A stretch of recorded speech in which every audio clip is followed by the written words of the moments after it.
My name is Richard Parks. When my rugby career was ended through injury, I became an extreme environment athlete.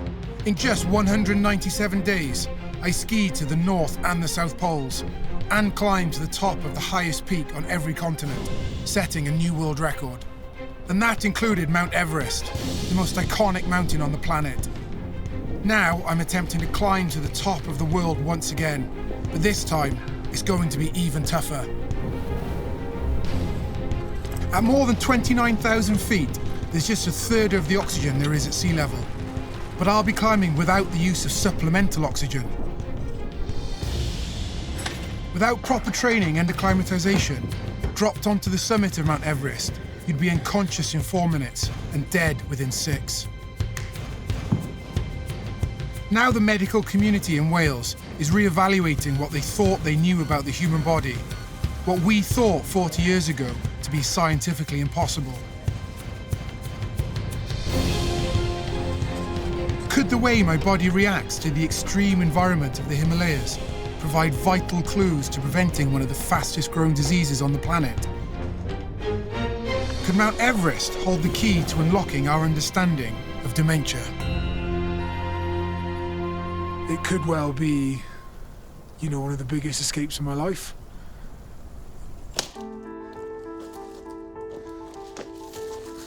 Every single item of gear that is here and that will be meticulously laid out and chosen, I love. For me, a lot of my performance is about the detail, but the piece de resistance of my kit is my expedition suit, my summit suit. That item of clothing that is the closest thing I'll get to a spacesuit, and I love this. It looks cool, I love it, but it is, make no bones about it, it is a life, it is a survival item, it's a survival suit, and that's as I see it. Summiting Everest is hard enough as it is, but summiting without supplemental oxygen is a very different undertaking. The way our bodies adapt to the lack of oxygen in the air is to increase our red blood cell count, and that increases the viscosity of our blood. The human endeavour of summiting Everest and summiting Everest without supplemental oxygen is something that it really captivates me. My climb of Mount Everest is an experiment to gather new evidence in the hope of demonstrating how, with training, it's possible to keep the mind sharp by increasing blood flow to the brain, even when there's less oxygen for the brain to use. I'm hoping to show how anyone who does a little exercise can help prevent the onset of dementia. I've undergone an intensive training program at the Human Performance Lab in Reading to prepare me for the extreme altitude at which I'll be climbing. Try and go from the lunge. Nikki Phillips is my performance director on the expedition, having worked with me on the majority of my world first projects. Come on, last set. Make it a good one.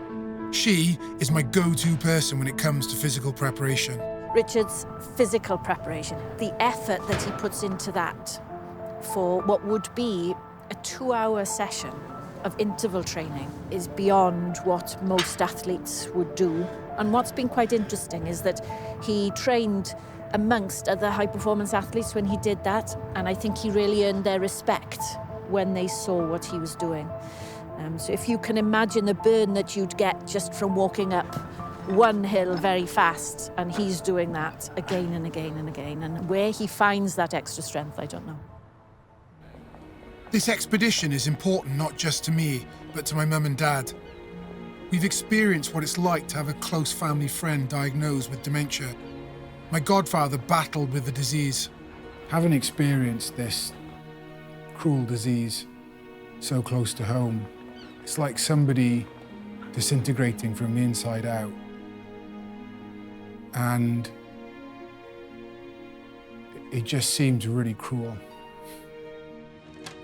Gavin Watkins and his wife Kim from Ebbw Vale have been living with Gavin's dementia since he was diagnosed with the disease 5 years ago. At the moment, there is no cure. They reckon there's one around the corner, but it's still a long way away, and we want to do as much as we can, and I want to do it while I can before I've lost it completely and unable to. How did it start, if you don't mind me asking? Well, it was silly, stupid little things. We went to our daughter's in Plymouth one day and he forgot to lock the door. And he got back into the car and said, "Have I locked her door?"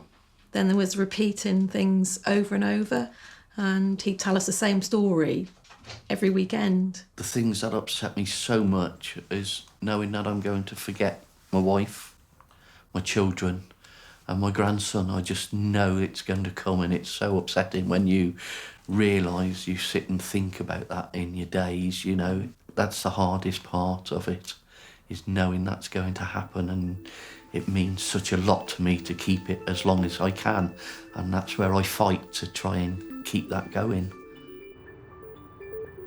2 years ago, I began working with the scientists at the University of South Wales in Pontypridd. Professor Damien Bailey will be monitoring my performance on Mount Everest in a science lab at base camp. His research explores the relationship between oxygen and dementia. The personal thing that really drives me is that there is no curative treatment at the moment. So if you're diagnosed with it, we can't cure it. People are working very hard, they're chasing after a cure, and it's proving very challenging. So the lion's share of our attention really is spent at trying to prevent it. We've got some evidence, and as the literature is suggesting, that exercise is probably the best medicine out there. We can put that on inside. Come on in, Ben. For the past 10 weeks, the team have been carrying out tests on me in a special chamber where the oxygen levels in the air have been reduced to simulate extreme altitude. We've been able to track Richard's progress, physiologically, if you like, during the training phases.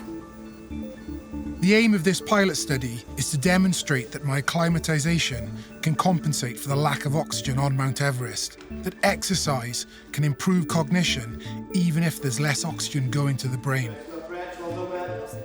Richard has got a very comprehensive battery of tests that he'll be performing during the ascent to base camp, during the stay at base camp, and then, of course, above the Khumbu icefall. Toughest of all will be a procedure where I have to anaesthetize my leg, making an incision with a scalpel 5 centimeters into the muscle, and then using a 15 centimeter needle to remove a sample of tissue. This muscle biopsy will be stored and later analysed to assess how my body uses oxygen during my ascent. All of this must be done whatever the weather at 29,000 feet and on my own. There's still a question mark over whether this is even possible with the limited time I'll have at the most extreme of altitudes. The tests will help in our understanding of the link between exercise and brain function. You don't see the brain when it's exercising. Of course, you can see the muscle, or the heart, or the lungs. You can see your chest moving up and down, and you're breathing air in and out. But everybody forgets that the brain is in there as well. But we do know that there are parts of the brain, one specific part called the hippocampus, that actually shrinks with age. And the question is, to what extent can we improve aspects of cognition with exercise by increasing blood flow and oxygen delivery to parts of the brain that need it more than most? Wales's highest mountain may only be 3,560 feet, but there's an intimate connection between Snowdon and Mount Everest. Not only was Everest itself named after a Welshman, the surveyor Sir George Everest, but it was here on Snowdon that Sir Edmund Hillary and the 1953 expedition team came to train. But the time for my training is over. I felt confident. I just had no idea what was ahead or what was in store for me, but I'm confident of the toolbox that I had and the people I had around me to manage it, but I had every confidence I was going to stand on the summit.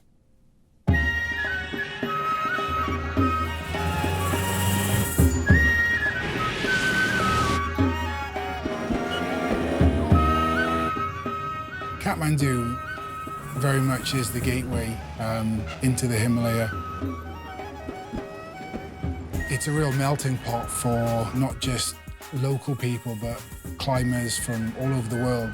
And it's an opportunity to distance myself actually from Wales and from the world here. Just the smells, the noises, the excitement, nerves, everything really.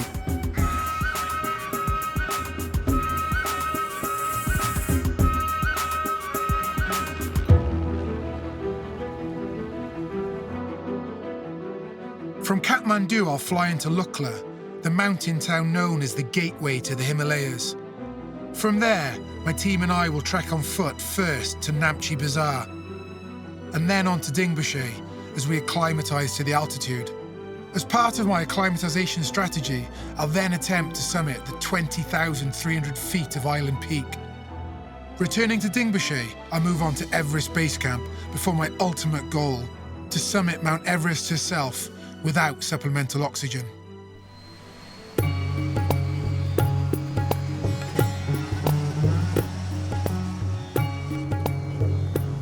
My expedition team are Dr. Damien Bailey, Dr. Nicola Phillips, and operating the camera is Gareth Moreau. It's regarded as the scariest flight on the planet, and Lukla Airport has been voted one of the most dangerous airports on the planet.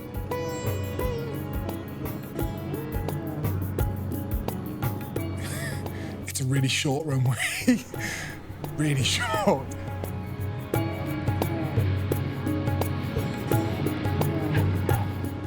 It's not for the faint-hearted. If you had any anxiety around flying, it's definitely not the airport to visit. Arriving in Lukla feels like the expedition is finally beginning. This place is real, not a simulated environment in a lab. We've got 3 days trekking ahead of us before we reach Namche Bazaar. With our Sherpa, we'll be climbing from 9,383 feet to 11,290 feet. Some of the best bits about the trek to base camp are the steel bridges that we have to cross, and they're pretty spectacular. I'll let you guys take a look for yourselves.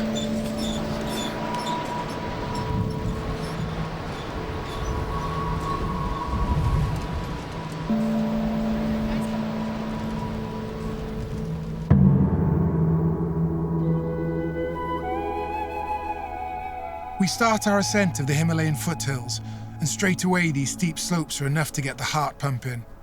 It's actually a crucial part of the climb. From my experience, the better you acclimatise or the easier you take the first few days up to around 3,000-4,000 metres, the better foundation you'll have above it. When we get around the corner, you've got Everest, and to the right Lhotse, then the real beauty, the jewel is Anna de Blam. It's very special, isn't it? Stunning. But those first few days were wonderful because it was going to be an intense couple of months, so an opportunity for us all to get to know each other and to bond further before the tough times came.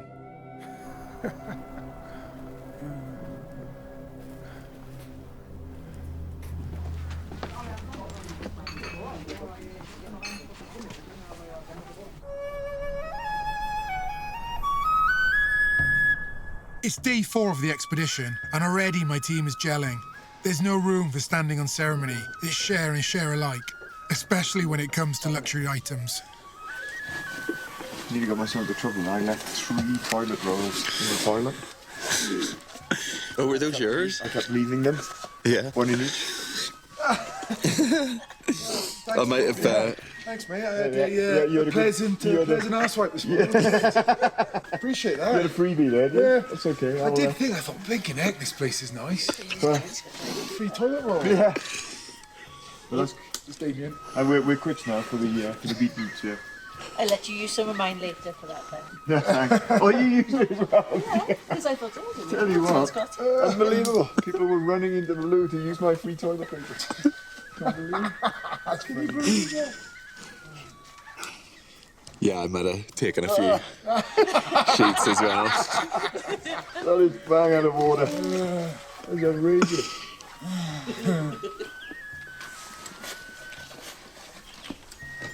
Visors down and away to go. Let's do this. On your marks.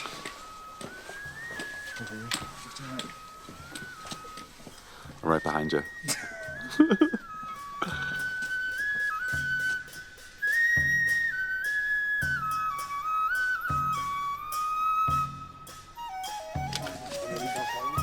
Throughout the expedition, Damien will be monitoring my blood and brain function as we progress ever higher.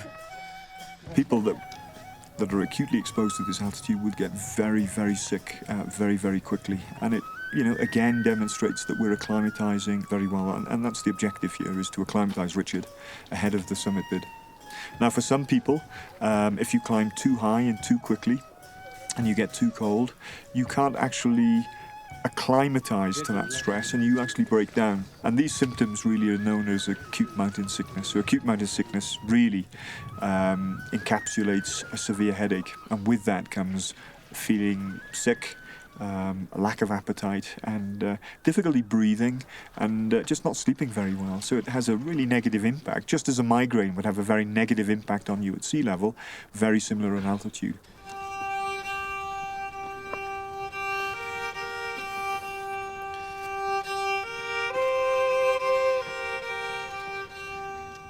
This slow acclimatization is a key process for preparing my body for Mount Everest. The more my body adapts, the longer I'll be able to stand on the summit.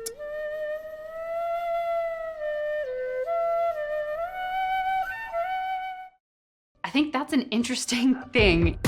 This one piece will make 52 layers. Watch on mobile devices or the big screen. All for free. No subscription required.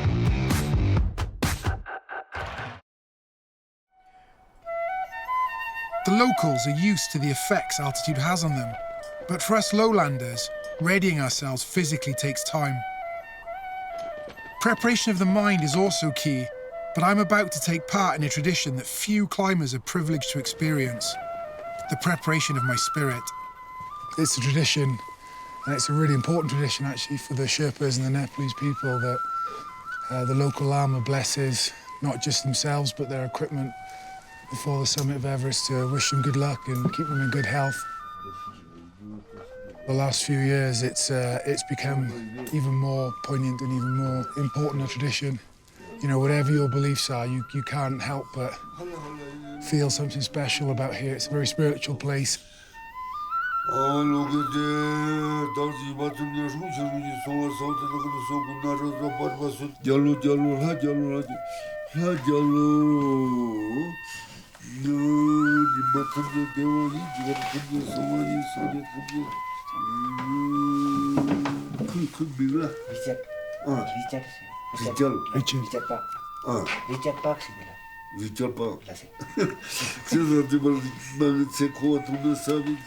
that I'm on the prayer sheets at Mum's church back home, but I know it's really special, and just wish I knew what you were saying.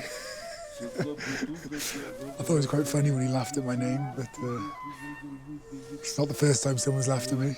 Probably won't be the last.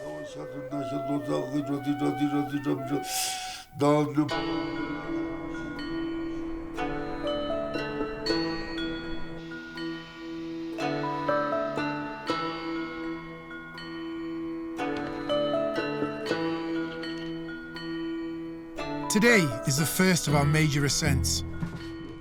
In 2 hours, we begin our climb to Island Peak.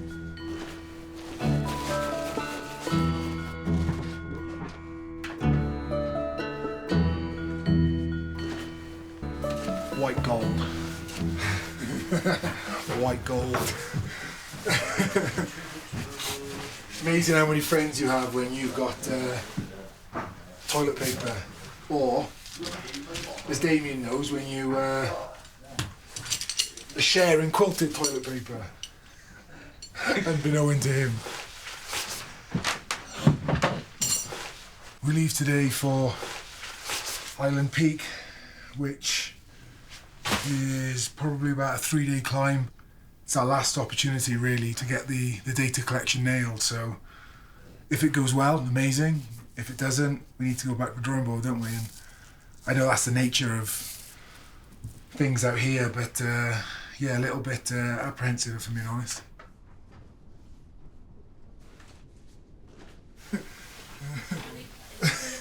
I was just sort of laughing because without really knowing it, I've been really OCD. I can see that. Yeah, but I genuinely haven't even been aware of it. You know, that goes there, no, that doesn't go there, that's got to go there. Yeah, it's quite alarming though when you see it, like in a third person. But, hey.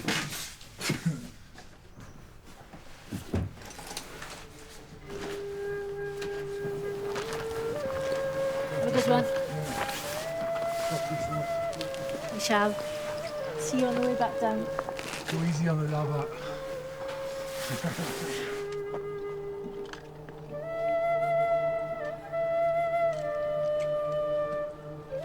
So over the last week and a half, we've been gradually increasing in altitude, going up a little, down a little, up a little again, and so on. Today now will be the first time where Richard goes up into pretty significant altitude. Island Peak is around 6,100, I think, something like that. And the purpose is to practice collecting scientific data with all the difficulties that there are when you're not doing it in a lab, basically.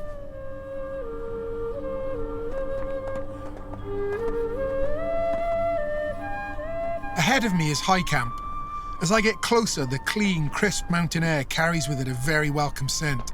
Something you wouldn't expect to smell at 18,400 feet.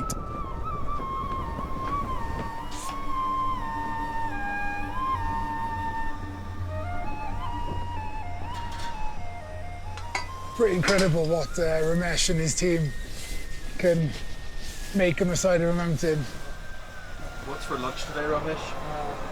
It's a nice jam cauliflower, and soup, potato fry, and egg fried rice. Okay. It's really humbling, actually. You know, humbling in the true sense of the word.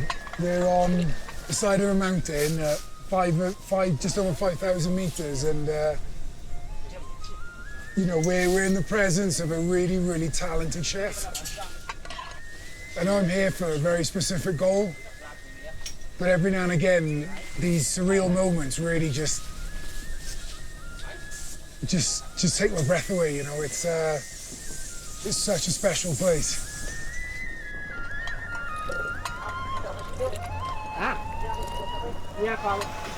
What's Ramesh cooked up today? We have rah-rah noodle soup. It's pretty awesome, really.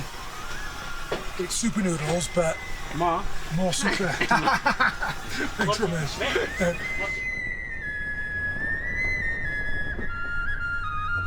As night falls, even the high winds around my tent are no distraction from the challenge ahead. It's moments like these when my mind starts to wander. I think the thing that I'm most concerned about is the blood sample from my earlobe. Ironically, on paper, it's the easiest thing. The biopsy should be the hardest bit, but actually I'm really confident at the biopsy. I'm confident in my ability to perform that on my leg. I can see it, whereas I can't see my ear. I guess it's the unknown that makes this the adventure. I guess that's what inspires me to to work at it. There are only a few hours to get some sleep, and it's not long before I'm out of my tent again and climbing.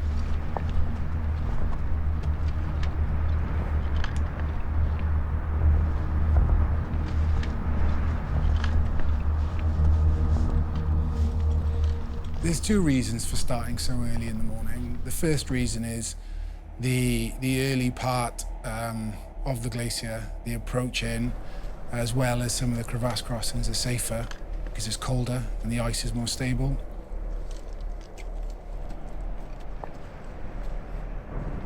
And the second reason is not being able to see how far you've got to go is always a bit of a bonus as well. But there is another plus point to getting up so early. The view.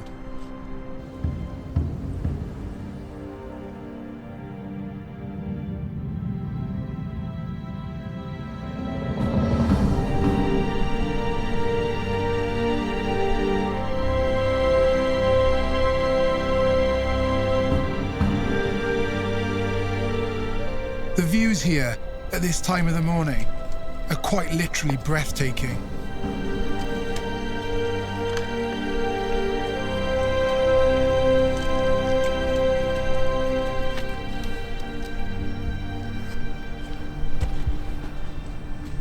But as intoxicating as the view is, there's a sobering feeling that danger lies ahead as we edge closer to Island Peak.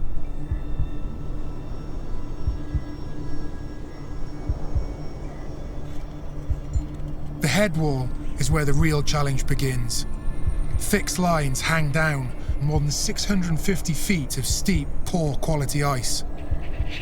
The head wall section of Island Peak, it's a tough few hours, and it's tough because physically it's hard. You know, you're just under 6,000 meters. The air is thin. Your body isn't getting as much oxygen as it would at sea level, and everything is considerably harder.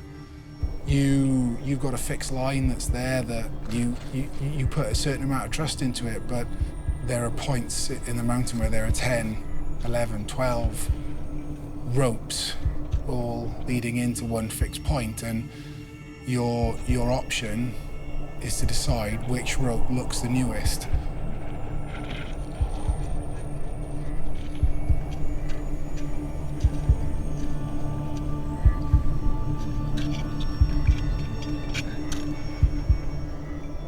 Entrusting my safety to someone else's rope is an uncomfortable feeling. But then I'm met by one thing I dislike even more: a crevasse and a rickety ladder crossing. Give me a bit of slack on this one. Yeah, I don't like crevasses. The penultimate leg of my 737 challenge was on Denali, also known as Mount McKinley. I had what could have been a very dangerous, if not fatal, crevasse fall, where I fell about 7 meters down through a melted snow bridge, and my fall was only broken by landing on a ledge. And yeah, it very quickly turned into a very dangerous situation. There are a handful of ladder crossings spanning open crevasses in the early part of this section.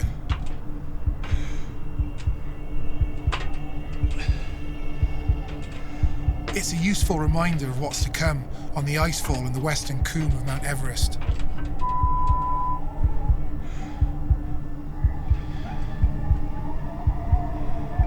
My left foot is stuck. You can imagine you're balancing on a ladder, on two ladders that are tied together using climbing rope. With just a momentary lapsing concentration, I've put my crampon down in a place where actually it's become wedged between two rungs, and it is absolutely horrific. You're balanced on this moving ladder, so you have to sort of really gingerly try and loosen the crampon to get off. It's not nice, no. No, I don't enjoy that at all. I can't imagine many people would.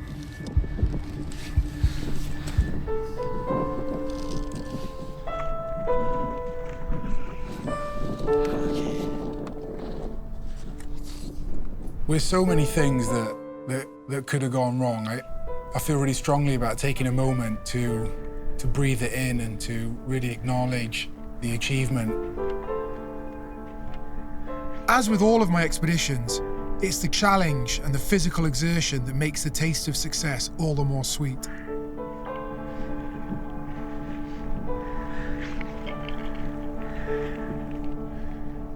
Flying the Welsh flag, and that's really important too, because it was in a really, really significant and important milestone in the project. It helps build confidence, momentum, and it helps you visualize what you're actually trying to achieve, and it's a really proud moment. It's easy to get caught up in the moment of summiting Island Peak, but I'm here for a very specific reason. This is my dry run, and I've got to complete the blood, breath, cognition, and tissue sampling fast. If it goes wrong on Mount Everest in what's known as the death zone, and I'm there for too long, it could very well be catastrophic. First thing we do is going to be application there. Then that's going to take 2 minutes. Most climbers that get to the top can only stay there for a few minutes before they are forced to retreat.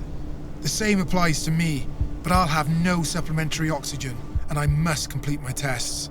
Damien, how do I get this working, mate? So, what do you want to do? Just press. Breathe in and out. How many times?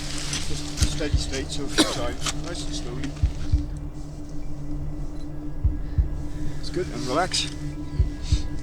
So then there's the oximeter. So, on. What's more, the weather here on Island Peak is perfect. The chances of equally favourable weather on Mount Everest are slim. Now, the analgesic in the thigh. Unzip, re-zip it again, and then it's 3, 6. That now. It's completely anaesthetised and it'll take 5 minutes to activate or to take effect. In those 5 minutes now, it's the earlobe. You can attempt it now? I can do it now if you want. Yeah, let's give it a shot, might as well. Give it a shot.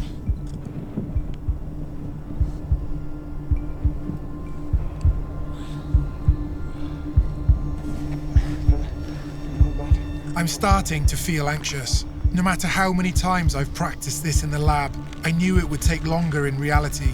What bothers me is just how long it's taking. As part of my acclimatization, my body has produced a far higher concentration of red cells in my blood, I knew this was going to happen. Let me just try it one more time. making it thicker and almost impossible to sample. And then just turn your head. There we go, that's it. It didn't go according to plan. And I mean, I had some serious concerns. It highlighted that some of the things that I felt I could do on my own, I needed help. I needed another set of hands. We were up there for a long time. There was just no way that I could spend that time on the summit of Everest. We've now spent more than 30 minutes on this peak, and what's more, I haven't yet completed the cognitive tests. At sea level, this usually takes 8 to 10 minutes. Altitude inhibits the brain function, so it's going to take me longer. It's one thing going through it night after night, in a tent or at home, but actually it's a completely different thing doing it at 6,000 meters. We couldn't do that on the summit. I'd be putting my life at risk. Although this is only a dry run, these results, along with others collected on Mount Everest, will be analysed back in the lab in Wales.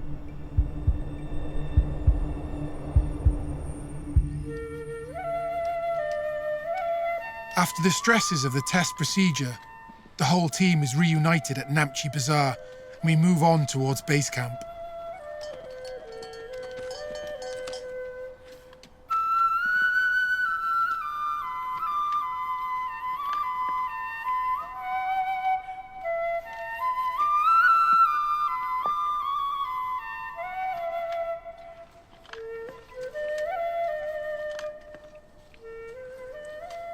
As we hike through the Khumbu Valley, I feel a million miles away from the modern world. Then, from out of nowhere springs civilization, or the closest thing to it on this mountain, base camp.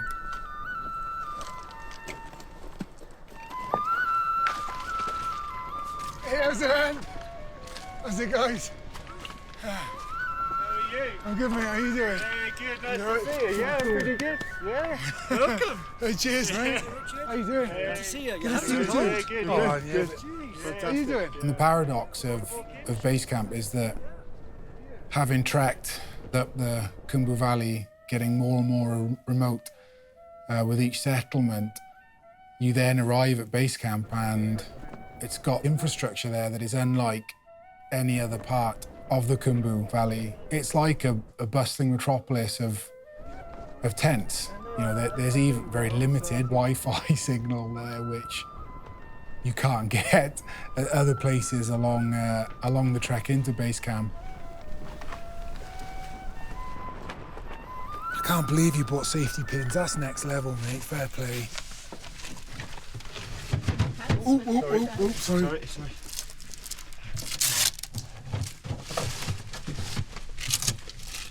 Oh, fuck! What was that? Oh! I was on a pain in my ass. Ow! This is Richard Park's playing up again, isn't it? I couldn't resist put me that. on a sweat now. It's giving me a headache. We've all blessed the flag and the tent. Yeah. And you're a very big part of this team, so... Whiskey? Whiskey. Oh, I don't know. Just a little bit, just a little bit. Oh, no agency. Oh, thank you. Thank you, Brendan. Thank you very much. Spirits are high. After 2 years of preparation, we are finally at the starting line for this expedition. The weather conditions are looking good, and we're all feeling confident. However, my thoughts keep returning to my experience on Island Peak. David Hamilton, our expedition leader, arrives at our tent, and our conversation compounds my concerns. I don't want to be over dramatic, but the last oxygenless ascent of Everest that I'm aware of resulted in the person dying, and the gaping hole is your mountaineering consultant. If you had, a guide who'd been in the top 5 or 6 times before, ideally one with medical training, walking along beside you, the whole project would just fit. Information came to me that I shouldn't have been privy to in that moment.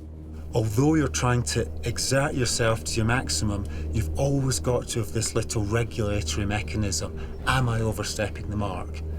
Because if you do, the consequences can be fatal.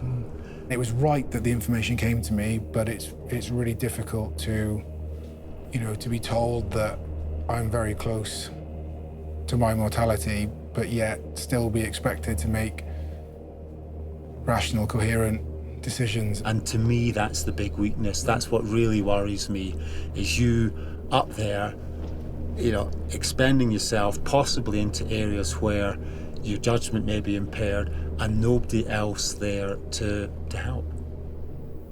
I mean, if anything, David's helped you sort of maybe visualise that moment in time when you've really got to decide whether you can keep going forward or not? I don't think he has helped me, no. Although it's very different to this, there are not many people on the planet that have skied more solo Antarctic miles than I have.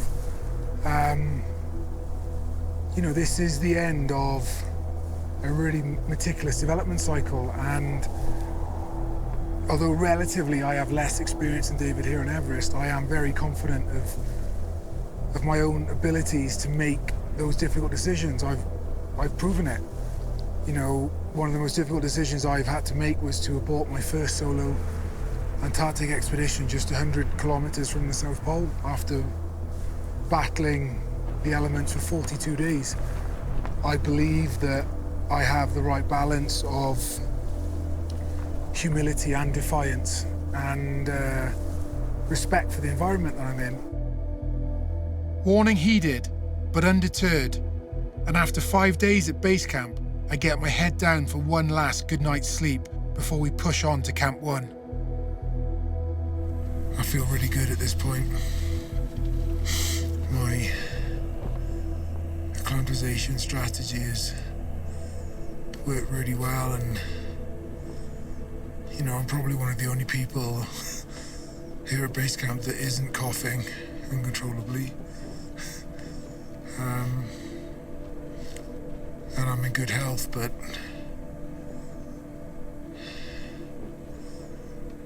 it's about to get really real.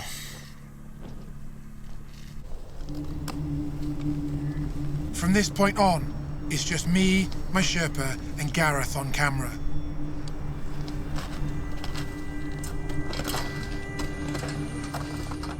The Khumbu Icefall is one of the most dynamic, fast-moving glaciers I've ever been on. You can almost hear it creaking and grinding and cracking underneath you, and from day to day it can change overnight with big chunks of glacier dropping off or crevasses opening or filling in. It's not a part of the climb that I'd want to hang around in.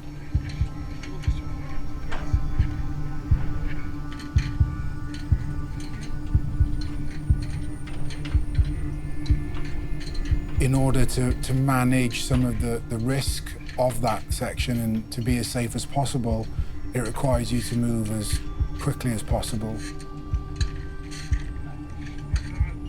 Which is why there are a lot of accidents on the mountain, because a lot of people are working at their capacity.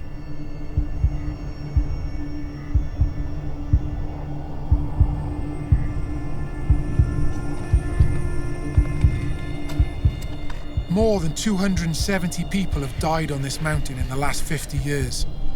Nearly 100 of them in the last 10. As well as the icefall, avalanches and falling into crevasses, the effects of altitude have claimed many climbers. It's not about conquering the mountain, it's more often than not about, conquering yourself and managing that internal dialogue and the emotional roller coaster that you go through, and it can be brutal.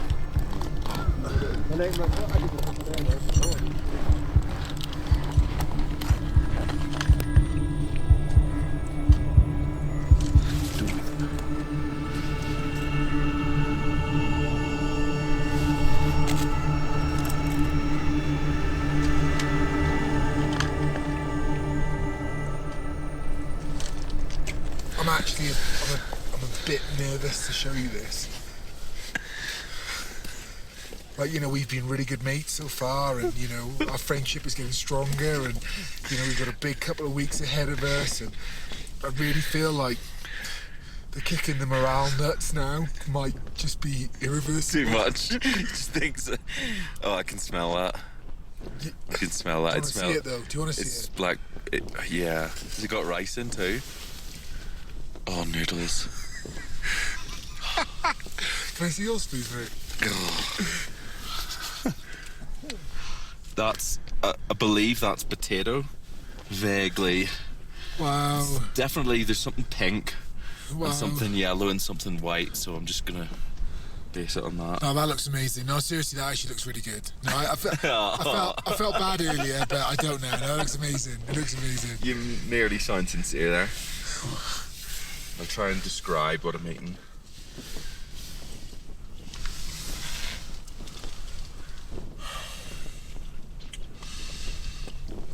It's basically just rubber.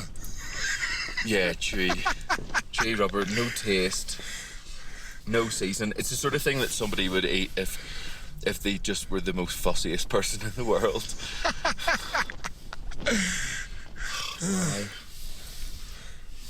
But 500 calories, which is about what we need to get. Yeah, and of course, that you just keep focusing on the positives.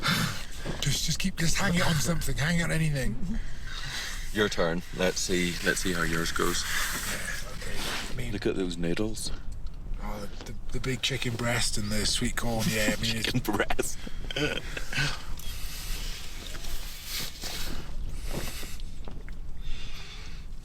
Best meal ever. It's the best meal I've had today. Yeah. It's not really selfie kind of. Good forearm strength, by the way. Oh yeah. Wow. That's my right hand.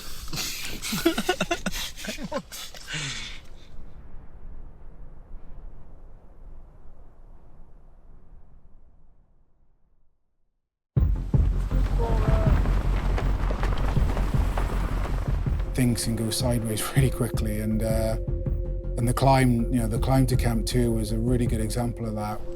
This is a high-risk avalanche area. You can make decisions that minimize the risk of avalanches, but they're still pretty unpredictable, and one moment to be looking forward to the coffee at Camp 2, having got through arguably the most dangerous part of the climb to Camp 2, to in a second to have that, it was pretty scary.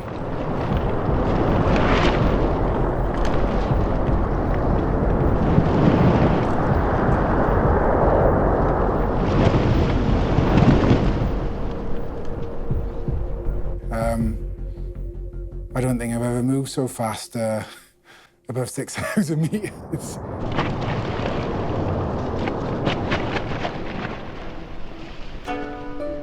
With the avalanche still fresh in our minds, we arrive at Camp 2. My acclimatisation strategy means we rest here for 2 days before we can carry on. And surprisingly, there's very little to do when you're perched on the side of the world's largest mountain.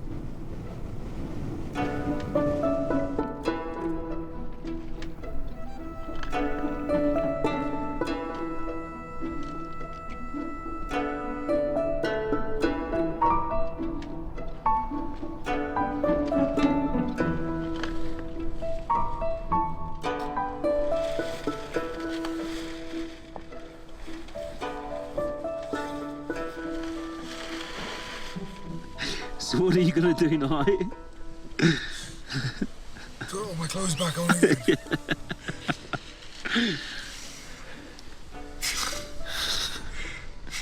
You get a bit stir crazy, really. Oh yeah. You know, it comes to something when the highlight of your day is a wet wipe. The wet wipe shower. Oh, we missed that. You didn't tell me you were doing that. We didn't get it on camera. So give us a tour of our tent, I suppose. Actually, you've tidied up considering that we're filming. Well, I kind of knew that we'd maybe have guests in the form of a camera.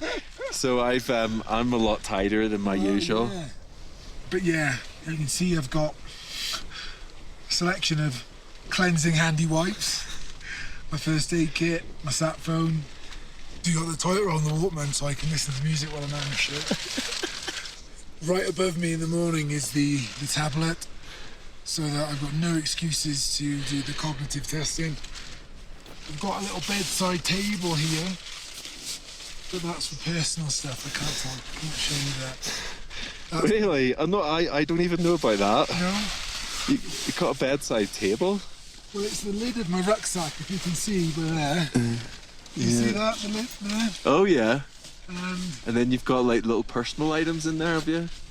Yeah, I've got my little letters and stuff. Oh, look.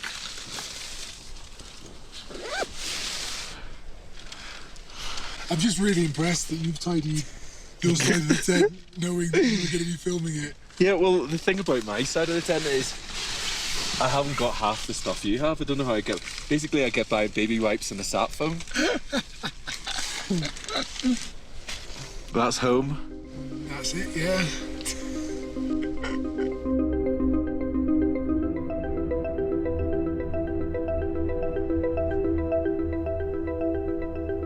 After 2 days' rest, we're ready to climb again. Tomorrow, it's a climb to Camp 3. Then the day after, a climb to the Yellow Band and back down. Pemma and I are going to leave Camp 2 at around 5-6 o'clock tomorrow, so signing off now, get some shut-eye.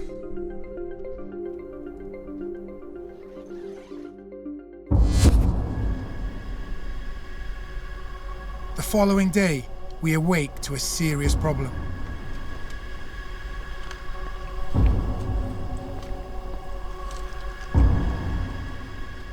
The picture said all, but explain what's going down. Well, this morning we've had a cruel twist of mountain fate. After all the preparations to move up to Camp 3 this morning, she's just completely shut down. We've had quite a lot of snowfall overnight, but we've got very low cloud and actually whiteout conditions, which it's more the visibility than the snow. I'm confident, I think we're both confident to move in this type of snowfall, but I've got another day. In your palace? Yeah, in my palace, yeah. Sometimes, when you're in the mountains, one cruel blow follows another, and for me, things go from bad to worse.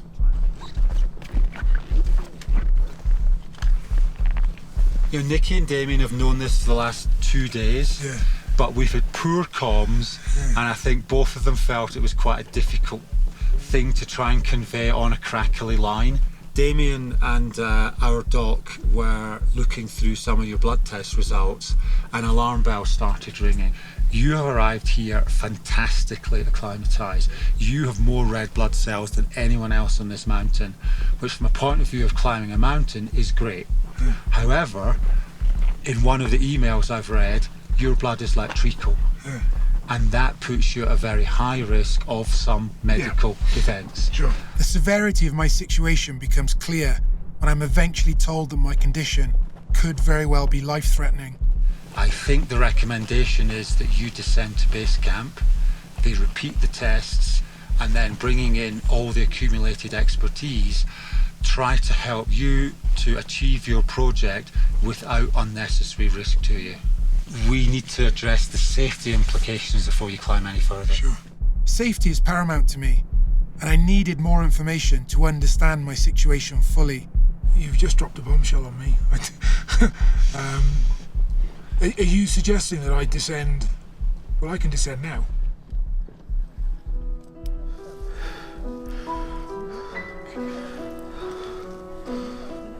This news is brutal. First, we are delayed by the weather, and now I'm forced to retreat to base camp. In terms of the expedition, it could be a killer blow.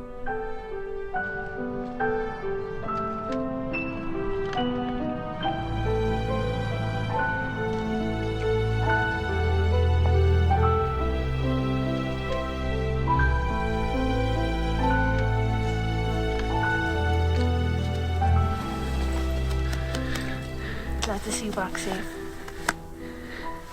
Come inside, I'll get ready.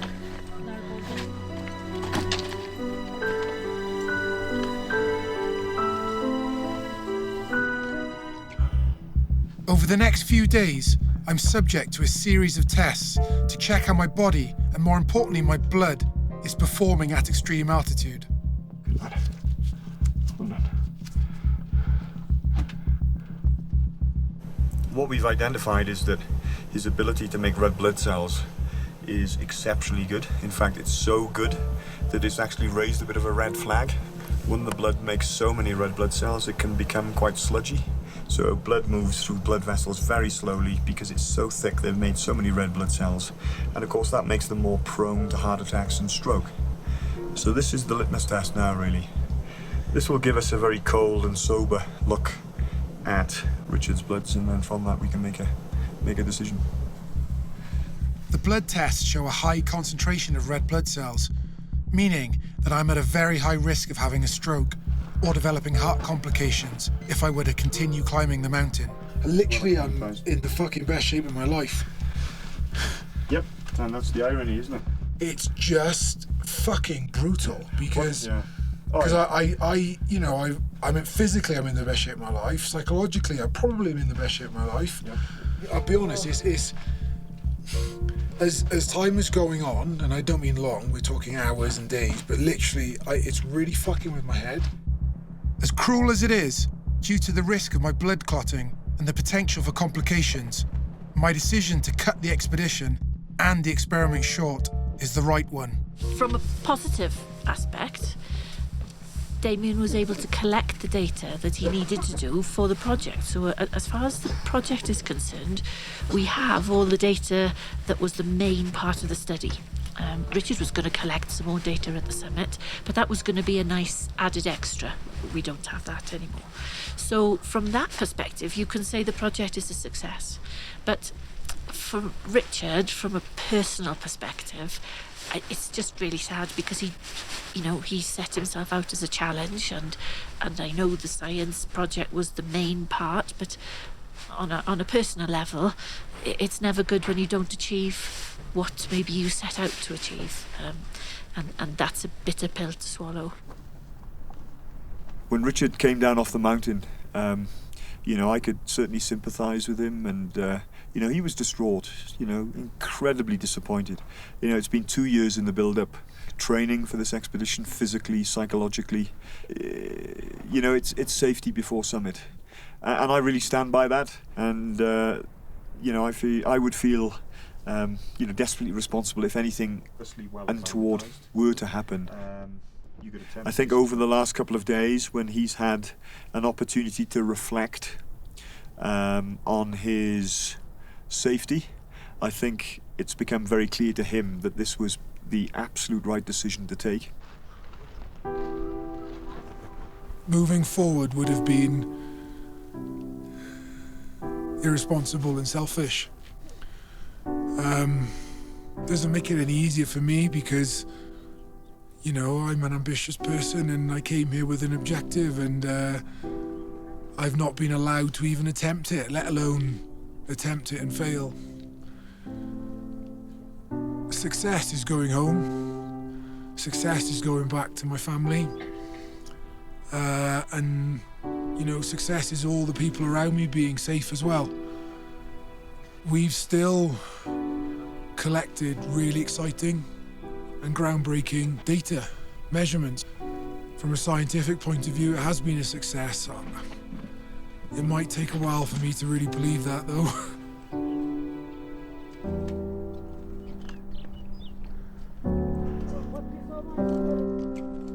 Standing on the summit of Everest is a memory, is a moment, is a feeling that will live with me forever.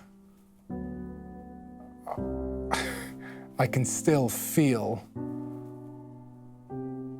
the view. It's a very primal sense of insignificance. There are very few places where you can see the curvature of the Earth on the planet, and so I had confidence that with the right preparation, the right training, I could stand on the summit without supplemental oxygen. And what troubles me is I still believe I could have. I'll never know. That's what gives me sleepless nights.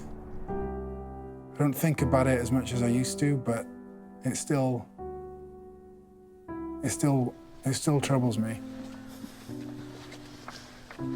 Dementia is the fastest growing illness in the Western world, and we all, at some level, have been touched by it, and there are still no known cures.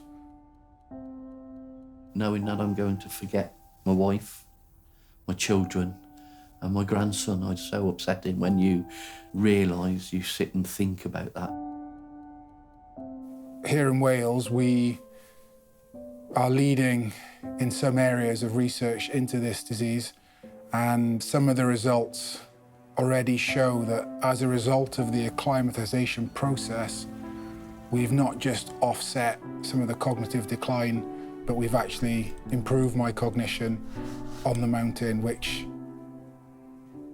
is, it's awesome.